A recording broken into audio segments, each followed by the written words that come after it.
and welcome to the Riyal Deal, coming to you from the Al Arabiya English studios. This is your weekly bulletin, bringing you all the latest business news headlines and analysis from Saudi Arabia. Coming up, we're going to be examining the latest data pointing to an improved economic outlook for the Saudi economy, including the World Bank's upward revision of its 2025 economic growth forecast for the kingdom. We'll analyse that and some of the other key indicators. Saudi Arabia's new national carrier, Riyadh Air, announces it's ready for takeoff and will be taking to the skies on the 26th of October, with London and Dubai being its first destinations. The Tashas Group, already a well-known fixture across the GCC, is set to open its first ever cafe in Riyadh. This in partnership with the Saudi hospitality group Jameel. We'll be speaking to Tashas founder and CEO, Natasha Sideris, in just a moment. And with the price of gold rallying in October and breaking through the $4,000 mark, we'll be asking an economist and wealth management consultant to explain the appeal of the yellow metal to Saudi investors. Welcome to the programme. A raft of fresh economic data is pointing towards an improved outlook for the Saudi economy. Well, business confidence has improved for the second straight month, with companies expressing optimism about stronger demand, higher sales inquiries and new clients. Well, Saudi Arabia's industrial output is continuing to climb and is just over 7% year on year. And now the World Bank has increased its forecast for the kingdom's 2025 economic growth to 3.2%. That's up from a previous estimate. Well, economists say that amongst the factors underlying this upbeat outlook, increased domestic demand and improved rates of employment. Well, I'm joined now by Jameel Ahmad, who is the Global Markets Commentator and Chief Analyst at GTC. Thank you very much indeed for joining us, Jameel. Always a pleasure to see you. There are always new reports coming out and lots of fresh data about the health of the Saudi economy. Which ones are standing out for you at the moment? What's been the reaction, do you think? So this week we had the latest PMI data, which is surveyed by the S&P Global, and actually showed that business conditions improved by the biggest amount in 6 months. The PMI, specifically for the non-oil private sector, they came out at a figure of 57.8. Just to give you some numbers here, any number above 50 is what separates growth from contraction. So if you go below 50, that actually shows contraction. But in Saudi Arabia's case, for this specific PMI, you've got growth well above 50, which continues to suggest that the economy is going strongly. There's been a lot of strong growth and upside expectations for 2025. And this number again shows the strongest increase in business conditions for 6 months. Okay, and there's been another Saudi Arabian economic growth upgrade for 2026, and it comes from none other than the World Bank. Tell us a bit more about this one, Jameel.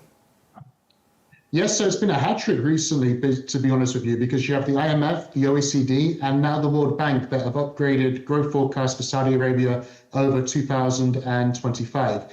In the World Bank case, they now see growth at 3.2% for this year, up by their previous estimate of around 2.8% a couple of months ago. But what I think is particularly impressive from this reading is that they see increased growth for 2026 as well as the future years as well.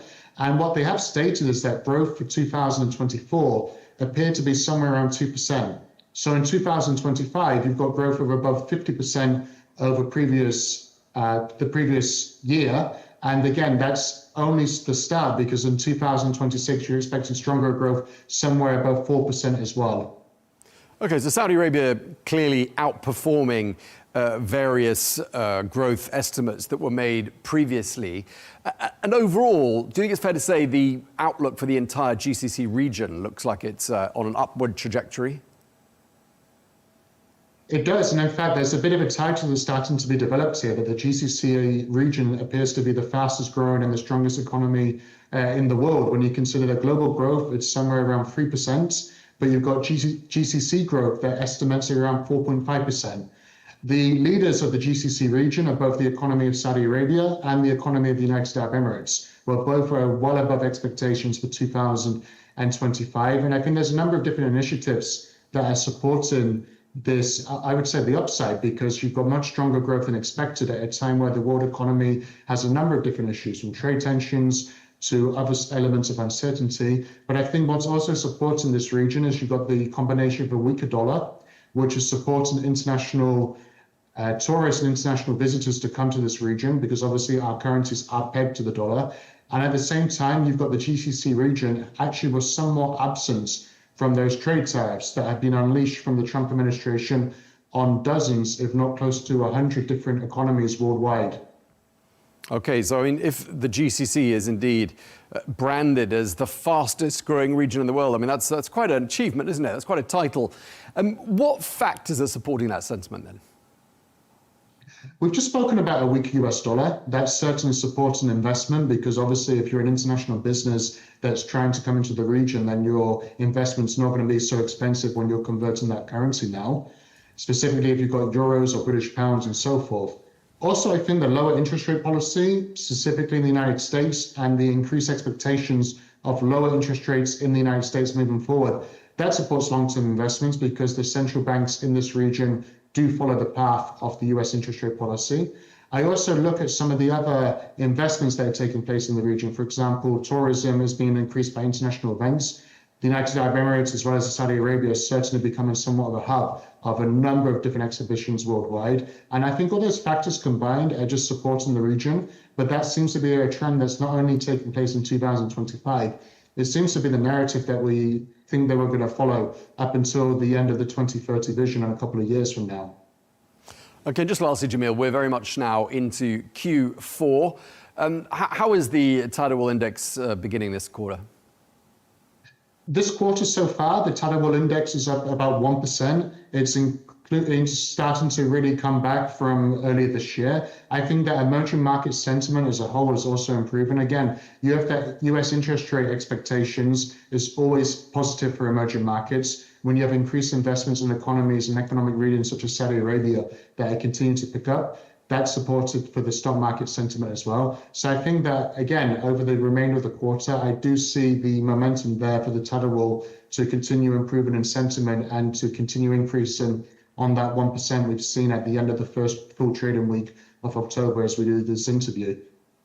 Okay, well, we really appreciate you taking the time to speak to us. Thank you very much indeed. Jameel Ahmad, Global Markets Commentator and Chief Analyst at GTC. Thanks again.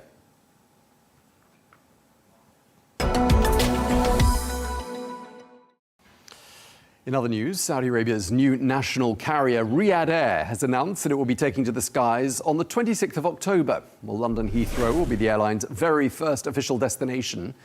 Riyadh Air, which will be known by the IATA code RX, is fully owned by the kingdom's public investment fund. Well, by 2030, the airline aims to serve more than 100 destinations. Well, the CEO, Tony Douglas, has confirmed that after London, the second route that Riyadh Air will serve is Dubai. On the 26th of October, in 18 days' time, we'll start scheduled services daily to London Heathrow. This aircraft will be delivered, and when this aircraft's delivered, we'll put this one onto London Heathrow. We'll take Jameel off Heathrow, so this aircraft will go onto London Heathrow.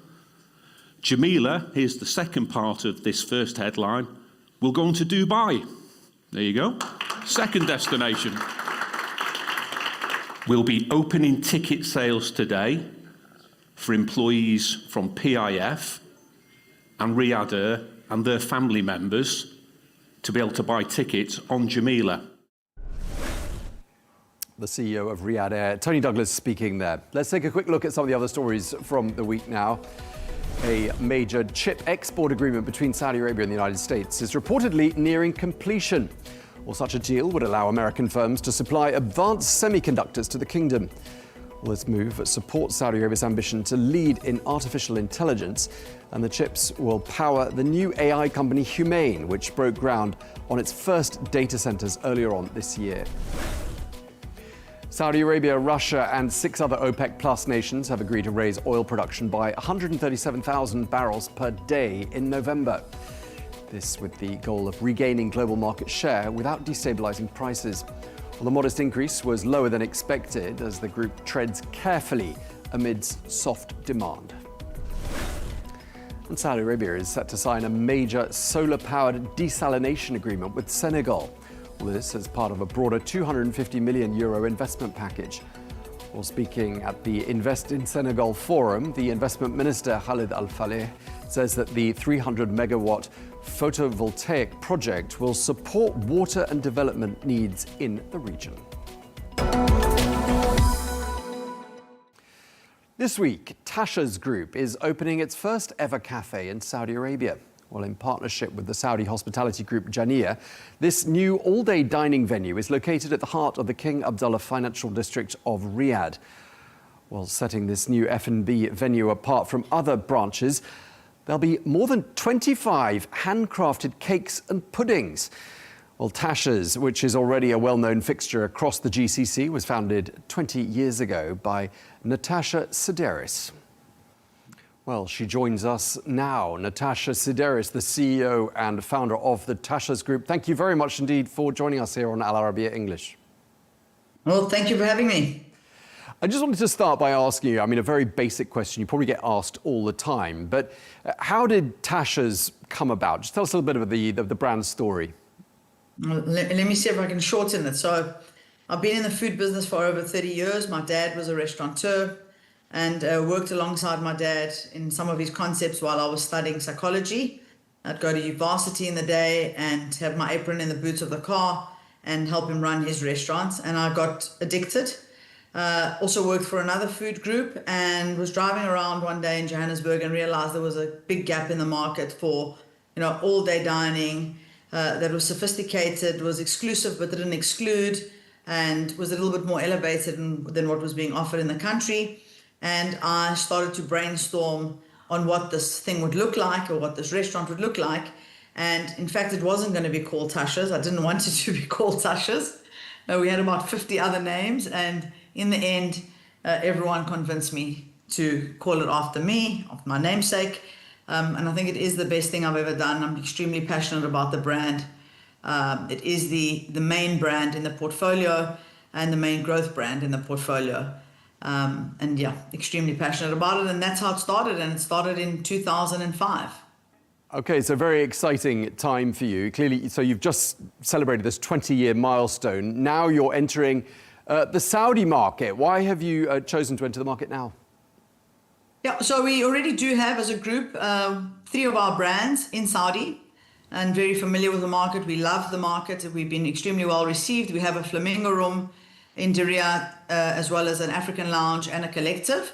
But definitely Tashas is the first time that we're opening our hero brand in Riyadh, in Kaft. And we have been holding out just for the right location. So been offered many sites, but we feel that launching Tashas in Kaft, in the financial center, is really a strategic move for us. I think we'll capture breakfast, lunch and dinner, and will be a great transitioning into all of the times of the day to eat, and a great showcase for us. Okay, and you're doing this in a partnership, aren't you, with the Jameel hospitality group? Correct. Just tell us how that's going to work. So Abdulaziz Al-Raji, fantastic restaurateur and an unbelievable human being. We are already partners, and when I say partners, he is our franchisee in Flamingo Room and the rest of the portfolio. And he also has the rights to open Tashas around the kingdom. And basically, it's an outright franchise agreement. So bricks and mortar belongs to him, and we are in charge of running the brand. The brand belongs to us, and we charge a royalty, and for that we offer certain services. So in many respects, a great partnership. And we'll be there to hold Abdulaziz's hand right through the opening. In fact, there's a team of 8 people at the store, and they have been there for the last 3 weeks getting us ready for opening. And I'll be there myself. I arrive on Sunday, and I'm there right up until the opening and for a few days after, and then come back in November. What sort of a customer experience are you aiming to create there at this new venue? I think exactly the same of customer experience that we offer in the rest of the world. It's a wonderfully relaxed environment, but it does feel special. It's exclusive, but doesn't exclude. We're going to bring our amazing food, which we make on order. That's never changed in the 20 years that I've owned the brand. So delicious, fresh food. And then the stunning environment. And I always say sitting in a Tashas is like putting your feet up on an expensive couch. It feels familiar, but it still feels really special. Yeah, you've got some signature dishes, haven't you? Tell us a bit about those, and also the incredible menu of puddings and cakes. Talk us through that. Yeah. So, very exciting menu coming to the kingdom. Of course, it's our classic menu that we have across all of our branches, slightly tweaked for Saudi. And then a specials menu where we're really going to be focusing on lunch and dinner, so starters, mains, desserts, slightly more elevated, slightly more sophisticated. And we've put a lot of effort and energy into our cakes. And instead of going the French pastry route, which a lot of people have done, we're going extremely homely and extremely comforting in terms of our desserts and our cake ranges. Okay, I'm told there's going to be a night menu. I'm just wondering if you could tell me what that means. And what does that tell us about the dining culture in the kingdom? Well, I think that Tashas does capture breakfast, lunch and dinner.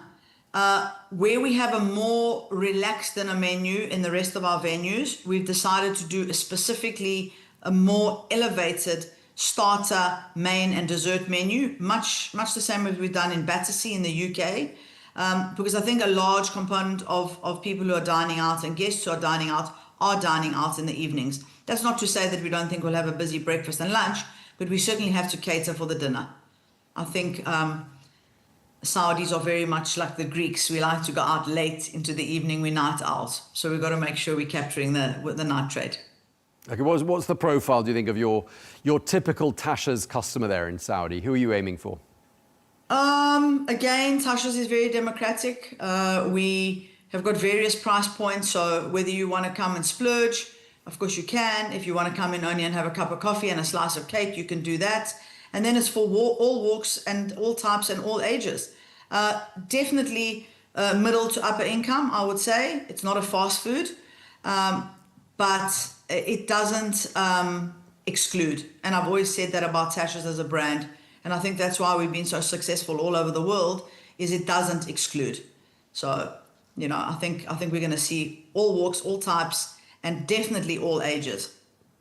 Quite interesting, the Michelin Guide has just launched in Saudi Arabia. I think they're going to have their first edition in 2026. You're coming at the same time. Are you hoping to feature in that guide? And do you think this is a sort of a sign of the times? Do you think we're in the sort of the dawning of a new age of dining and F&B? Well, I certainly hope that Flamingo Room and African Lounge will be featured in the Michelin Guide. I would love for Tashas to be featured. I'm not sure that Michelin Guide features chain restaurants, and I hate that word chain, because Tashas is really the anti-franchise, and everything that we do is totally bespoke, and we do distinct menus for each location that we go to. So whether Tashas will feature there, I can only hope, but definitely I think Riyadh and the rest of Saudi is becoming a food capital, specifically Riyadh. I haven't been to Jeddah yet, so I can't speak about that, but some of the top restaurants in the world are featuring in Riyadh. So, yeah, I think exciting times. A couple of quick questions before we finish. Tell us what it was like setting up in Saudi Arabia. What was the general feeling about the ease of doing business there? I've got to tell you that I think that the people of Saudi Arabia are a pleasure to deal with.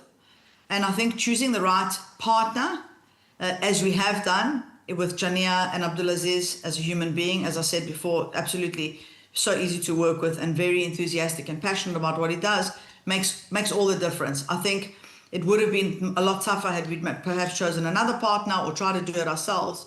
But choosing the right partner has made it easy. We've had no issues. The build has been very, very easy. The quality of the build has been great, easy to find supplies.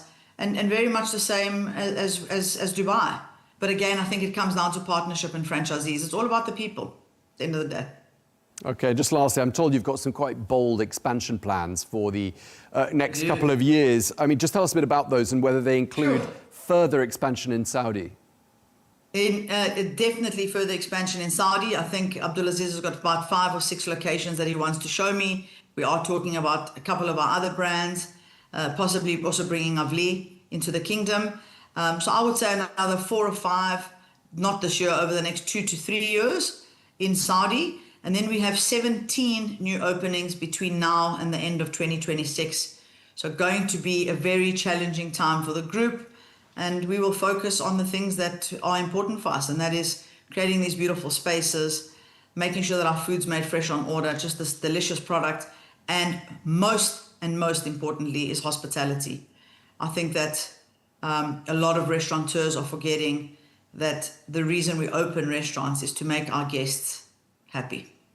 And that's what we hope to continue to do. So yeah, going to be challenging, 17 stores, but extremely exciting. And the team's ready, and we've scaled, we've invested way ahead of the curve in terms of head office and being able to support this growth and taken a long-term view. So yeah.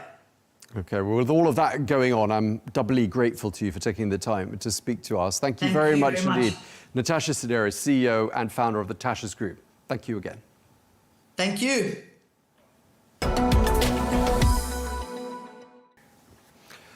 Well, gold prices have been hitting record highs in recent days, breaking through the $4,000 mark last week.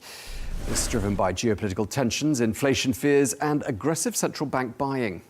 Well, from bullion bars to jewelry, people buy gold for different reasons in Saudi Arabia. According to one survey, in the north of the country, 70% of buyers view the yellow metal primarily as an investment. But in the south, gold is more closely tied to tradition. Well, I spoke to the economist and wealth management consultant Jihad Al-Hokayyam on Global News Today, and I asked him what's behind the strong appetite for gold in Saudi Arabia. Here's what he told me. More people who have accessibility to international markets, so they are diversifying their portfolio in a more scientific manner because they have more options. The banking system functions very well. You have there as well financial market, you have a stock market, and they are diversifying their portfolio in a more reasonable manner. Let's call it this way. Well, I went on to ask him what his long-term outlook for gold was and whether he thinks the yellow metal will remain a reliable anchor for investors in an increasingly unpredictable world. Those who are risk-averse, they're going to purchase gold more and more, but actually the surge in prices is driven for me mainly by central bank and not by speculators or individual demand. Of course, gold is gonna stay there. It's gonna always stay. It's gonna always be important, but you have to be reasonable. Gold is not really an investment, but a hedge against inflation. And the investment normally it's gonna be more in equity market, but we always advise people to be reasonable and to diversify their portfolio in a very scientific manner. Gold is going to be part of the portfolio in all cases. Let's take a quick look at some of the other stories from the week. Saudi Arabia has imposed a ban on tobacco shops operating within 500 meters of mosques and schools. This in a bid to promote public health. Well, the ban applies to all tobacco products and accessories, including cigarettes, shisha, and e-cigarettes. All tobacco sales are prohibited to anyone under the age of 18.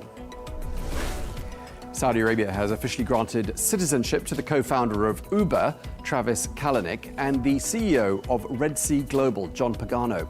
Well, the royal approval reflects the kingdom's push to attract top global talent under Vision 2030, which aims to boost investment in human capital and innovation. Well, Kalanick, now CEO of Cloud Kitchens, has led major investment deals in Saudi Arabia, whilst Pagano is a key figure in the kingdom's tourism transformation. Riyadh season 2025 is now underway. Launched in 2019, this is one of the major initiatives aimed at developing the entertainment and tourism sectors. And the 6-month-long season offers months of concerts, shows, and other cultural events. Well, the season, which kicked off with a massive parade in partnership with Macy's, is going to run through to the month of March.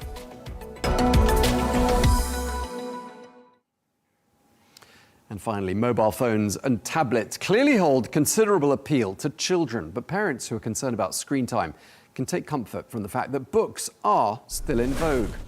Well, at the Riyadh International Book Fair, which ended on Saturday, a new generation of readers was visible, along with more than 2,000 publishers from more than 25 different countries. Well, thousands of visitors drop by that event every single day. It ran for 10 days in all at the Princess Noura University. Well, here's what event organisers had to say about the fair.